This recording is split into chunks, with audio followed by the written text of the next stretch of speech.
नमस्कार मंडळी, गॉसिप गर्लच्या आजच्या नवीन पॉडकास्टमध्ये पुन्हा एकदा तुम्हा सर्वांचं खूप खूप आणि मनापासून स्वागत आहे. It's another day, another start, another podcast. तर सगळं काही आपण मागे सरून आता आपण आज वेगळ्या कॅरेक्टरवर बोलूया. म्हणजे कॅरेक्टर जुनंच आहे, आपण त्याच्यावरती पॉडकास्ट आधी पण बनवलेले आहे, पण बरेच दिवस पेंडिंग राहिलं होतं या सगळ्या तमाशामुळे. ह्याच्यावरती जास्त फोकस नाही करता आलं. तर आज आपण ज्या कॅरेक्टरबद्दल बोलणार आहोत ते कॅरेक्टर म्हणजे पक्या पकाव आणि त्याची चिव.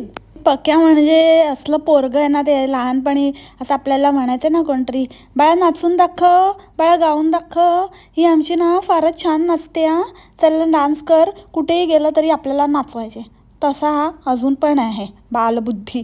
कुठेही गेला तरी आपला नाचतो. ठीक आहे, पॅशन वगैरे, पण यार तू काय आहेस, तुझं वय काय? वेगाने शादी में पक्या पकाव दिवाना. उगाचच पागलसारखा कोणाच्याही लग्नामध्ये एक सोलो परफॉर्मन्स म्हणजे किती असावा ना. एखादं गाणं, एक छोटंसं क्लिप त्या गाण्याचं थोडंसं नाचावं, जर तुम्ही एवढंच टॅलेंटेड आहात तर. हे तर पूर्ण याने संपतच नव्हतं. याने तर मोठा परफॉर्मन्सच करून टाकला 20 मिनिटाचा. नाचतोच आहे. एक गाणं संपलं की दुसरं संपलं की तिसरं. कसलं काय आणि काय त्या स्टेप्स आणि काय. अरे बाबा, देवा रे देवा, ये दिखने से पहले मेरे अंधी क्यों नहीं हो गई बाबा. खरं सांगा म्हणजे असा जर तुमचा नवरा असेल आणि तो असं तुमच्या कोणाच्या तरी रिलेटिव्हच्या लग्नामध्ये असा काहीतरी त्याचा सोलो परफॉर्मन्स ठेवला आहे आणि तो असा एकटाच नाचतोय तुमच्या लहान बहिणीसारखा, तर तुम्हाला कसं वाटेल म्हणजे तुम्ही खूप प्राऊड फील कराल की एम्बॅरेसिंग फील कराल की काय वाटेल तुम्हाला? मला ना ते ओव्हरऑलच काहीतरी असं विचित्र वाटत होतं. म्हणजे ठीक आहे, एखाद्या माणसामध्ये कलागुण असतात. आता जसं मला कोणीतरी सांगितलं, कुठे गेली आणि कोणी सांगितलं की एखादं गाणं म्हण गं, तर एखादं म्हणणं गोष्ट वेगळी आहे. पण तिकडे जाऊन असं पूर्ण नुसतं आपणच गातोय, आपलाच काहीतरी प्रोग्राम असल्यासारखं चाललं आहे, आपलं असं काहीतरी वेगळंच असं काहीतरी स्पेशल इव्हेंट ठेवलं आहे. That was too much. म्हणजे मला एक्सप्लेन नाही करता येत आहे, पण मला ना ते ओव्हरऑलच खूप फनी वाटलं. लहान मुलांसारखं वाटलं बेसिकली. लहानपणी कसं आपल्या घरी काही असलं की मग आपली आई सांगायची नाही का, की नातेवाईकांना की अगं हिचा पण एक डान्स ठेवा, हिला पण थोडंसं, ही पण एक डान्स करेल, आणि मग आपण जाऊन नाचायचं. तुम्ही नाचायचात का मंडळी? मला नक्की सांगा. मी तर खूप नाचायची, एकदम सॉलिड एकदम. तू शायर हे, त्या गाण्यावर पण मी एकदा आईच्या ऑफिसमध्ये परफॉर्म केलेला. आणि घुंगट की आर से, त्याच्यावर असं खूप असंख्य गाण्यांवर मी फुल एकदम डान्स केला आहे लहानपणी. खूप मज्जा. गेले ते दिवस, राहिल्या त्या आठवणी. आणि पक्या, तुला ना एखादी गोष्ट ना रिव्हील करायची नसेल ना, तर गप्प बसत जा ना. कशाला उगाचच अर्धवट काहीतरी सांगतो? नाही तर मग तेव्हाच रिव्हील करायची जेव्हा तुला रिअली असं वाटेल की आज रिव्हील करणार आहे मी, तुझ्या मनाची तयारी झाली असेल किंवा ती गोष्ट रिव्हील करण्यासाठी तू रेडी असशील, तेव्हाच करायचं. उगाचच पिल्लू सोडून नाही ठेवायचा. आणि तुझ्या त्या चिवचं कौतुक आहे ना, स्वतःच्या खिशात घालायचं. उगाचच दुनियेला नाही मिरवून दाखवायचं. तू आणि तुझी फॅमिली तिची काय एवढी लाल करता आणि तिच्याशी काय एवढं गोड आहात आणि काय आहे काय नाही ना, ते आम्हाला तुमच्या एकंदरीतच वागणुकीतनं आणि सगळं काही कळतं. तुला स्वतःला पण या कॉमेंट्स आल्या आहेत. आणि त्याच्यानंतर भावाने एकदम रील टाकलं होतं. काय रीलमध्ये तर काय एकदम काय अपेक्षा असं रील. आणि त्याच्यामध्ये कोणी कोणाकडनं कसला अपेक्षा नाही ठेवायला पाहिजेत. म्हणजे आपण जे म्हणतो की गोरी पोरगी पाहिजे, कमवणारी पाहिजे, तिची फॅमिली अशीच पाहिजे, सुसंस्कृत पाहिजे, अशा अपेक्षा ठेवणं म्हणे चुकीचं आहे. तुम्ही दोघांनी बिल्ड करा काय ते. आणि काय दोघं मिळून पुण्यात घर नाही घेऊ शकत का? आता पुणं कुठून आलं बाई? तुझं पुण्यात आहे म्हणून सगळ्यांनी काय पुण्यातच घरं घ्यायची की काय? बाय द वे, हे अपेक्षांचं सांगताना तू ज्या अपेक्षा सांगितल्यास ना, गोरी पोरगी, कमवणारी, एक्सेट्रा, तर त्या तू स्वतःच्याच अपेक्षा बोलून गेल्यास का? कारण हे तर तुझेच क्रायटेरिया होते. आणि आता तू काय लोकांना सांगतो अशा अपेक्षा नाही ठेवायच्या, तशा अपेक्षा नाही ठेवायच्या, असं नाही हे करायचं, असं डिमांड नाही करायची. मग काय आहे, लोकांनी मग कुठल्या क्रायटेरियावर लग्न करायचं? कमवती मुलगी पाहिजे ही अपेक्षा ठेवण्यामध्ये काय चूक आहे पक्क्या मला सांग आजच्या काळात. तू मला एक गोष्ट सांग, तर तुझी ती चिऊ जिचं तू एवढं मिरवतोस, आता पण सांगतो हिने ना काहीतरी केलं आहे प्रोफेशनल ह्याच्यामध्ये. आता तिला नोकरीला म्हणजे स्विच करून दुसऱ्या जागी लागून जुम्मा 4 दिवस नाही झाले, तर लगेच तिला काहीतरी गुड न्यूज पण मिळाली. वा, बरंच आहे. मग बाकीचे लोक काय काय करतात, ते माती खातात का की काय करत असतात, टाईमपास करतात. जे वर्षानुवर्ष एवढं काम वगैरे करतात त्यांच्या बाबतीत एवढी पटापट काही होत नाही ग्रोथ किंवा काही होत नाही. आणि ही चिऊ असं काय करते बाबा, जिकडे जाते तिथे तिला काय ना काहीतरी फुकट मिळतं तरी, नाहीतर काय ना काहीतरी गुड न्यूज तरी होते. ये क्या झोल है यार, ये मेरे को कुछ समझ में ही नहीं आ रहा. तर म्हणे वर्क फ्रंटवर तिच्या काहीतरी गुड न्यूज आहे, ते मी तुम्हाला आत्ता नाही सांगू शकत, पण एकदम भारी न्यूज आहे. खूप हॅप्पी आहोत आम्ही आणि खूप मस्त. I am really proud of you Chiu. तर हे सगळं ह्यासाठीच आहे, तू तेव्हाच प्राऊड असतो, तेव्हाच खुश असतोस. आणि बस तेवढंच, तुझ्या प्रेमाचं definition is only about her earning. आणि ती जोपर्यंत ते आणते तोपर्यंत तुझी लाडकी दोडकी सगळी आहे ती. या दिवशी ती काही कारणास्तव ते बंद होईल. ते तर कधी होणार नाही, कारण ती पण हे ओळखून नाही बरोबर की जे पण काही आहे, जर मला ही माझी किंमत ठेवायची असेल, मला हे सस्टेन करायचं असेल, तर मला कमावत राहिलं पाहिजे. सांगायचा मुद्दा असा की हे जे लोक ज्यांचं स्वतःचंच रिलेशन हे देवाणघेवाण आणि गिफ्ट्स आणि मनी आणि काय बोलतात करिअर, ह्या सगळ्या गोष्टी भोवती रिव्हॉल्व होतं. ह्या सगळ्या गोष्टी त्यांच्या रिलेशनशिपचा मेन बेस आहेत. ते लोकांना सांगतात की तुम्ही ह्या गोष्टी लक्षात नाही घेतल्या पाहिजेत लग्न जुळवताना, ह्या गोष्टी मॅटर नाही करत, असं तसं. अरे तुम्ही कोण लोकांना सांगणारे? तुम्ही तज्ज्ञ आहात का? विवाह संस्थेचे एक्सपर्ट आहात का? तुम्ही लग्न जुळवणारे किंवा काय ते म्हणतात ते क्युपिड मेकर आहात का? हां, अति शहाणपणा नाही करायचा. आणि जे आपण स्वतः माती खातो ना, तर त्याच मातीचं दुसऱ्यांना धडे नाही द्यायचे. आला मोठा. सासूने सुनेला गिफ्ट द्यायचं, सुनेने सासूला गिफ्ट द्यायचं, बायकोने नवऱ्याला गिफ्ट द्यायचं, नवऱ्याने बायकोला गिफ्ट द्यायचं, वहिनीने धीराला गिफ्ट द्यायचं, धीराने वहिनीला गिफ्ट द्यायचं. बास, तिच्या व्हिडिओजमध्ये हेच चाललेलं असतं. आणि म्हणे की बस अजून काय पाहिजे नवऱ्याला प्रत्येक नवऱ्याला हेच पाहिजे असतं, अजून काय पाहिजे ना, बरोबर ना. हाँ बस, और क्या, मैं रियली ब्लेस्ड हूँ, रियली पक्या सीरियसली, मतलब टचवूड मैं बहुत ही ब्लेस्ड हूँ. हो का? जरा त्या दुसऱ्या वहिनीला पण विचार ना बाबा की तिला काय वाटतं ह्याबद्दल. आणि आजकाल तर आई पण फुल, आईला पण एकदम गिफ्ट देऊन एकदम चिरीमिरी देऊन एकदम तयार केलं आहे. आई पण एकदम शो ऑफमध्ये आपल्या सुनेला देते गिफ्ट. धाकटीला, मोठीला काय नाही, मोठी फक्त काम करण्यासाठी झुंपलेली आहे बास. तिला खरं माहिती असेल की सासूरवास काय असतो. हिचं काय आहे, इसके तो मजे हट, कणाला ऐकत नाही. सगळे म्हणतात की हां ही सगळं काय भरून आमच्याकडे काय पैशाची गड्डी आहे का गिफ्ट वगैरे द्यायला, तर तुम्हाला जे होतं आहे ते द्या, तुम्हाला नाही होत तर काहीतरी छोटी मोठी गोष्ट द्या, पण आपल्या पोरीसारखं करा, तिला द्या जरा चांगलं गिफ्ट, नाहीतर काहीतरी कपडे लत्ते जे तुम्हाला होईल ते द्या, नाही सोन्याचं होतं आहे तर तुम्ही चांदीचं द्या. अरे वा वा वा काकू, तुम्ही मोठ्या सुनेला पण असं दिलंत का हो? हां, तिला पण देताना एकदा दाखवा ना. हिलाच का बरं दिलं? बाकीचं ज्ञान आहे ना तुम्ही स्वतःजवळच ठेवा, लोकांना नका दाखवू. उगाचच लोकांना ना घरातमध्ये भांडणं कशी लावायची ते कोणीतरी तुमच्याकडनं शिकावं, तुमच्याकडनं आणि तुमच्या लेकाकडनं. चांगलं दाखवायच्या आड तुम्ही काय काय किडे करता, कुठे कोणाच्या डोक्यात पिल्लू सोडता ना, ते बरोबर कळतंय आम्हाला. हां, म्हणजे लोकांनी म्हणायला बघा त्यांची कशी चांगली आहे सासूबाई, मग ते नाहीतर मग कोण सासूबाई बोलणार बघा त्यांची सून कशी चांगली आहे, सासूला गिफ्ट देते, कमवून आणते, बाहेरची कामं करते. अरे मी म्हणते की तुम्हाला गरजच काय कशाला लोकांना उगाचच दाखवता की कोणी कोणाला काय दिलं काय नाही दिलं. म्हणजे ती जी सून घरात राब राब राबते तिची काहीच किंमत नाही. हा दुसरा अँगल पण विचारात घ्या ना मग. हिलाच का बरं मिळतं? हिने असले कुठले तीर मारलेत? ही तर घरात पण काय काम करत नाही. तिथे पक्क्या चक्क्या करतो आणि इकडे मोठी जटानी करते. ही तर नुसती भटकतच असते आपली लाली लावून फुकटची प्रमोशनची आलेली. तरी पण हिला मिळतं. ते का मिळतं ह्याचा जरा विचार करा. दिसतं तसं नसतं म्हणून जग फसतं. आणि याला तर कोण याच्याबरोबर कोलॅब करतं आता तर त्या कुकिंग चॅनलवाली बरोबर कोलॅब करणार आहे म्हणे.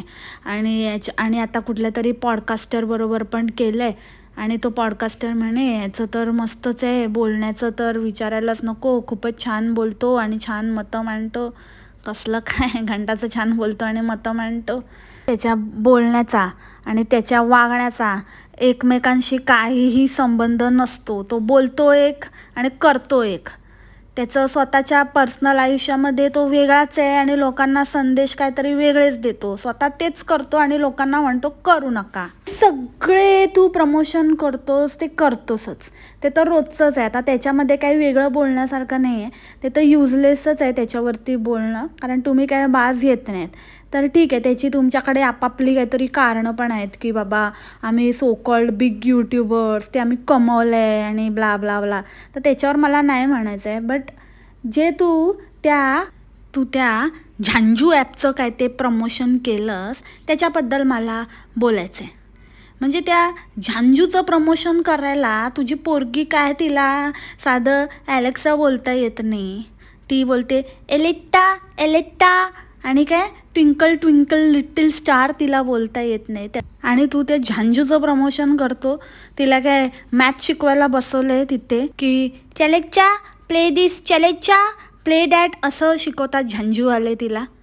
काय बोलायचं राव. ती पोरगी काय काय काय आणि तू कसलं प्रमोशन का तू स्वतः बसतोस तिथे. कारण तू पण बालबुद्धीच आहेस ना. तुला पण गरजच आहे शिकण्याची. त्याच्यामुळे स्वतः बसत असशील वाटतं डेमो क्लास घ्यायला. काही फोटो लावतात हे लोक. आपला फॅमिली पिक्चर लावतात मुद्दामून. काय आहे बघायला लोक बघतात तर इथे झांजूचं प्रमोशन करतात. असं वाटतं ना असं एक द्यावी ना एक सटाकन. किती लोकांना उल्लू बनवायचं आणि फेक गोष्टी करायच्या. काहीतरी लाजा वाटू द्यात. बेशरम कुठचे कसले कोडगे आहे ते. आणि ह्यांना ना बोललं की ह्यांच्या भक्तांना मिरच्या झोमतात. दिसत नाही का तुम्हाला? हा अंध तर तुम्ही आहातच. आजकाल तर भैरे पण होत चाललेत. त्यांना ना मिसलिडिंग कंटेंट म्हणून रिपोर्टच मारला पाहिजे एकेकाला. हे कोणाचे काकाचे तात्याच्या मावशीचं पण दाखवतात ना ह्या गोष्टीवरनं पण ह्यांना चांगलं धरलं पाहिजे. काय ते थंबनेल टाकलं होतं मर्सिडीज आणि बड्डे गिफ्ट. हां लोक बिचारे बघायला गेले की ह्याने घेतली की काय मर्सिडीज. बघितलं तर कोणाचा कोण तो माहीत पण नाही. कोणतरी आला आणि त्याला सांगतो की ह्याने घेतली मर्सिडीज, ह्याची मर्सिडीज बघा. अरे काय रे बाबा हा माणूस असला आहे ना रस्त्याने तर कोण घेऊन चाललं असेल ना मर्सिडीज त्याला पण बोलला असेल की बाबा चल तू माझ्याबरोबर जरा आज माझ्याकडे काही कंटेंट नाही आहे तर तुझी मर्सिडीजच तेवढी दाखवूया. मी तुला 500 रुपये देतो मर्सिडीज दाखवायचे. असलं हे लोक हे पण करायला मागे पुढे बघणार नाहीत. किती ते लोकांना ना तोत्या बनवायचं. कुठे फेडणार हे. आणि काय म्हणतं की स्वप्न बघा. स्वप्न बघायला पैसे नाही लागत. तर तुम्हाला ना अशी तुम्ही पण मर्सिडीज घेऊ शकता आणि मेहनत करा आपल्या मेहनतीवर. नाही पण तू एक सांगायला विसरलास. आणि अशी ना कोणतरी अशी एक बायको पटवा. हां दे दनादन. तर त्याच्यामुळे मग टेन्शन नाही. हे अजून इझिली तुमची स्वप्न पूर्ण होतील. ते पण सांगायचं ना. ते कशाला हातचं राखून बोलतो. आम्हाला माहिती आहे आमची स्वप्न कशी पूर्ण करायची आणि स्वबळावर कशी करायची. ठीक आहे. तुझ्यासारख्या फालतू लोकांकडनं आम्हाला ते ज्ञान नको आहे. मी तर फक्त तो जे घरी जातो ना तिथे मी फक्त व्हिडिओज ह्याच्यासाठी बघते. त्याच्या भावाचा मुलगा डोलू तो मला खूपच आवडतो बाबा. डोलू यू आर द क्यूटेस्ट.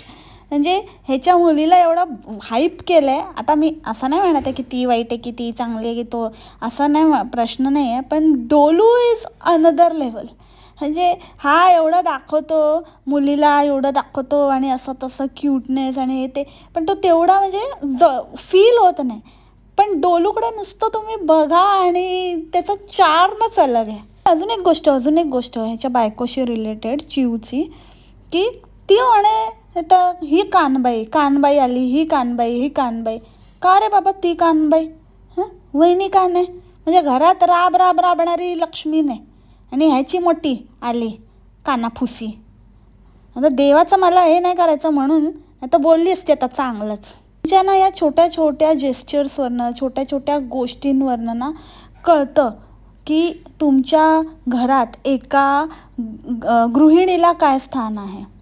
ते फक्त बोलायच्याच गोष्टी आहेत की नाही आम्ही त्यांना इक्वली सन्मान देतो, पण ते कुठेच दिसत नाही.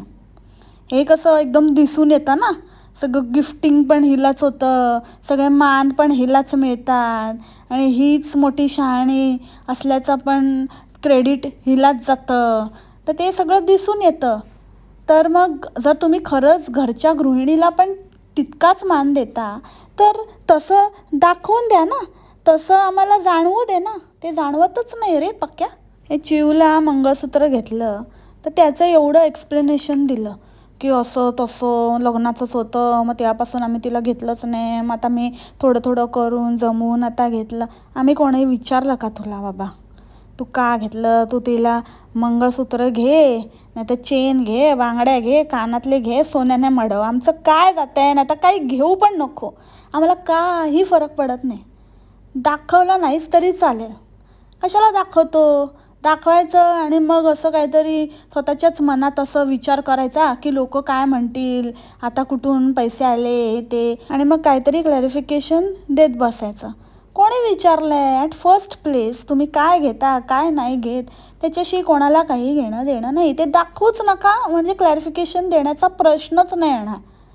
हीच गोष्ट आहे ना, मला हेच सांगायचं होतं. आज जी मी पोस्ट टाकली त्याचा मतितार्थ हाही होता की तुम्हाला किती दाखवायचं आणि काय दाखवायचं हे तुम्हाला कळलं पाहिजे. हे जे व्लॉगर्स आहेत हे डेली व्लॉगिंग आणि लाईफस्टाईल व्लॉगिंगच्या नावाखाली वाटेल ते दाखवत सुटलेत, आणि त्यांना स्वतःलाही हे कुठेतरी आतमध्ये खदखदत असतं किंवा माहिती असतं की ह्याच्यावरती लोक हे असे प्रश्न विचारणार, कारण लोकांना पण खूप इंटरेस्ट असतो यांच्या लाईफमध्ये घुसण्याचा. मग अशी थातूरमातूर काहीतरी एक्सप्लेनेशन देत बसायची. तर ते मग ते एक्सप्लेनेशन आणि मग त्याच्यावरती लागणारे आरोप प्रत्यारोप आणि मग त्याचं इन्व्हेस्टिगेशन, आजकाल तर इन्व्हेस्टिगेशन पण व्हायला लागलं आहे बाबा. लोक कुठे कुठे आत घुसून एकदम इन्व्हेस्टिगेशन करतात, एकदम पोस्टमार्टम करायला स्वतःला एकदम CID VID समजायला लागलेत. तर तसं जे काही चालू आहे ना ते यूट्यूबवरती, ते मला एकंदरीतच ते मला खूप टॉक्सिक फिलिंग देतं. तर तेच मला बोलायचं होतं की जर तुम्ही गोष्टी मुळातच लिमिटमध्ये दाखवल्यात, हातचं राखून दाखवलं, बोलताना कसं हातचं राखून बोलता की नाही, सगळं स्पष्टपणे बोलता का नाही ना. आता चिवची काय गुड न्यूज आहे ते जरा राखून ठेवलंस ना, काय बोलला नाहीस ना, तसंच ह्या गोष्टी पण राखून ठेवायच्या स्वतःपुरतं. प्रत्येक वेळेला सगळ्याच गोष्टी शेअर केल्या पाहिजे, हागलं मुतलेलं सांगितलं पाहिजे असं नाही आहे ना. आणि ना जर तुझ्याकडे काही कंटेंट नसेल ना तर गप्प बसत जा, नको टाकत जाऊस. म्हणजे तसं पण तू गॅप घेतोसच, पण तो अजून गॅप घेतलास, नाहीच टाकलेस तरी चालेल का, पण ते बकवास व्हिडिओज टाकत जाऊ नको. एक दिवशी तर तो टॅलेक्जाचाच व्हिडिओ टाकत बसला अख्खा दिवस. टॅलेक्जा ही किती क्यूट आहे बघा, किती क्यूट आहे. अरे क्यूट आहे म्हणून कोणतरी 5 मिनटं बघेल, 15 मिनटं काय ते टॅलेक्जाच बघत बसेल. काहीतरी विचार कर ना, काय कंटेंट देतो आपण, काय क्वालिटी आहे त्या कंटेंटची. जादू तर जादूच. तुम्ही ओवीची जादू बघणार का? आमची ओवी छान जादू दाखवणार तुम्हाला. अरे जादू बघा, तर ती ओवी सगळ्यांना जादू दाखवणार ह्याची. म्हणजे वडिलांना दाखवणार, आजीला दाखवताना, काकाला, आईला, सगळ्यांना. झालं एकेकाला जादू काहीतरी दाखवेपर्यंत झालं, म्हणजे 15 मिनटाचा व्लॉग छापला. मागे ते सायकल आणलं तेव्हा पण घरातले सगळेजणं त्या सायकलवर उभे राहून चालवून दाखवत होता. म्हणजे मी चालवली दाखवलं, चिवने चालवलं दाखवलं, भाचीने चालवलं दाखवलं. असं करून अख्ख्या व्लॉगमध्ये सगळे लोक, जितके पण घरातले सदस्य आहेत, सगळे लोक सायकलच चालवत होते. एकच सायकल आळीपाळीने चालवत होते. झालं 20 मिनटाचं कंटेंट छापलं. प्रत्येक माणसाने 5 मिनटं सायकल चालवली, ते 4 माणसांनी सायकल चालवली म्हणजे 20 मिनटाचं कंटेंट झालं. आणि ते गाणं लावून ठेवायचं, दुम दुम दनन दुम दुम दनन मैं कहती. अरे कुछ मत कहो यार, कुछ मत कहो तुम, चुप ही बैठो, वही सही है तुम्हारे लिए. तर हा असा पक्या पकाव, नावाप्रमाणेच एकदम पकाव, सुपर पकाव. तुम्ही टाकाऊपासून टिकाऊ ऐकलं असेल, हा पकाऊपासून एकदम टाकाऊ झाला आहे. हे नवीन आहे, पकाऊपासून टाकाऊ. तर याच नोटवर मंडळी आजचं पॉडकास्ट इथेच थांबवते. आय होप तुम्हाला आवडलं असेल. भेटूया आपल्या नवीन पॉडकास्टमध्ये उद्याच्या भागात नवीन विषयासोबत. तोपर्यंत खा प्या मस्त राहा आणि स्वस्त राहा. उद्या 2 पॉडकास्ट येणार आहेत, सो बी रेडी. आणि जर गजाली गँगला तुम्ही अजून चेकआउट केलं नसेल तर एकदा नक्की बघून घ्या. तिथे मी खूप छान छान आणि वेगवेगळ्या विषयावर पॉडकास्ट करत असते. तर आय होप तुम्हाला तिथे पण आवडेल. तर एकदा बघून घ्या चॅनल आपलं. चला तर मग भेटूया उद्या. तोपर्यंत खा प्या मस्त राहा, स्वस्त राहा. Take care, bye, मासलामा.